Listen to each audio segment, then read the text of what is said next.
Hello students, आज हम एक बहुत शानदार सीरीज शुरू करने वाले हैं आपके लिए, जो कि आपको बहुत हेल्पफुल भी रहेगी और आपके लिए आपको वर्ड पावर भी बहुत अच्छा कर देगी। वो सीरीज क्या है? वो सीरीज है फिक्स्ड प्रीपोजिशंस की। क्या है?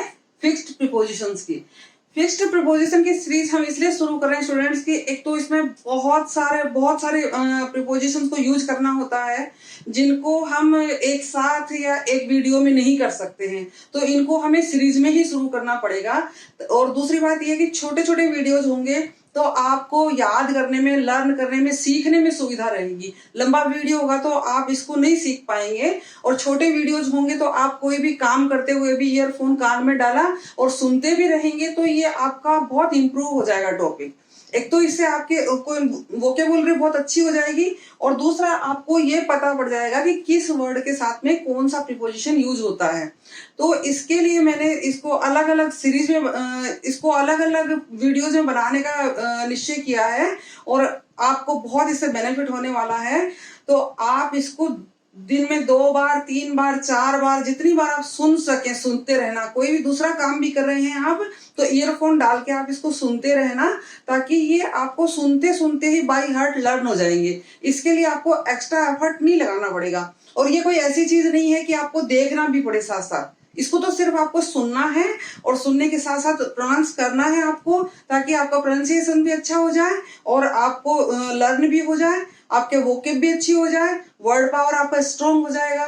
तो आज शुरू कर रहे हैं हम ये नई सीरीज, और आपको इसके 8-10 वीडियोस मिल जाएंगे। तो आप हर वीडियो को प्लेलिस्ट पर जाकर और देखना, वहां से आपको पूरे वीडियो 1 बाय 1 करके देखते रहेंगे, आपके चलते रहेंगे और आपको लर्न हो जाएगा।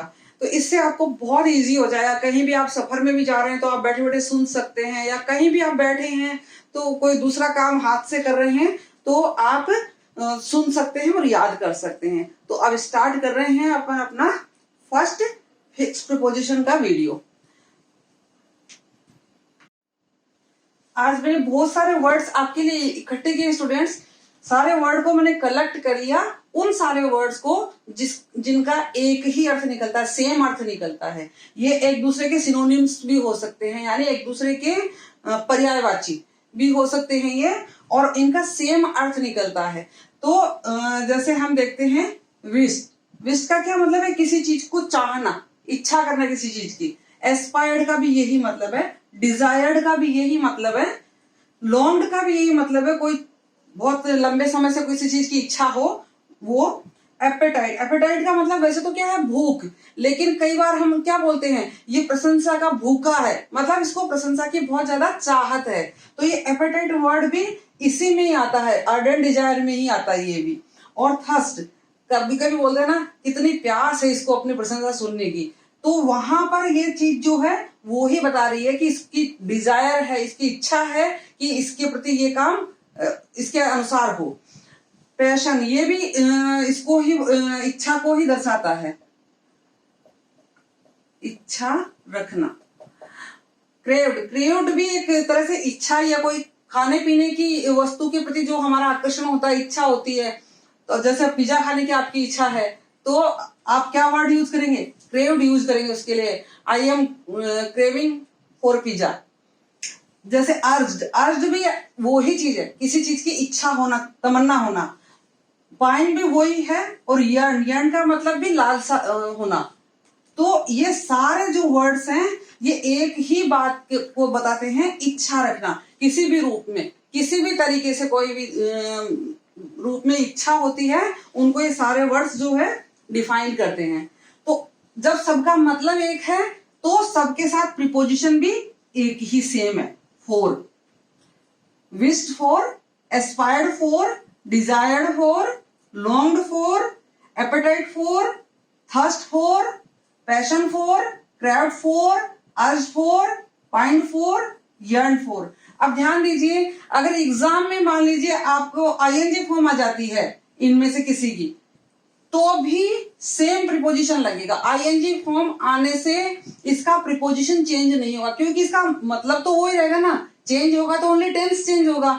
तो इसलिए जो भी ये वर्ड हैं अगर ये फर्स्ट फॉर्म में आए चाहे सेकंड थर्ड फॉर्म में आए, चाहे आईएनजी फॉर्म में आए, इनके साथ में इनका प्रीपोजिशन ये फिक्स रहेगा। तो ध्यान रखेंगे और सुनते रहेंगे इनको। अब हम आगे बढ़ते हैं थोड़ा सा। 2-3 वर्ड ये भी हैं स्टूडेंट्स, कंप्लाई, कंकर और गो अलोंग। इन तीनों के साथ भी क्या लगेगा? विथ लगेगा। कंप्लाई विथ, कंकर विथ, गो अलोंग विथ। और इसका मतलब क्या होना, क्या है? सहमत होना, एग्री होना।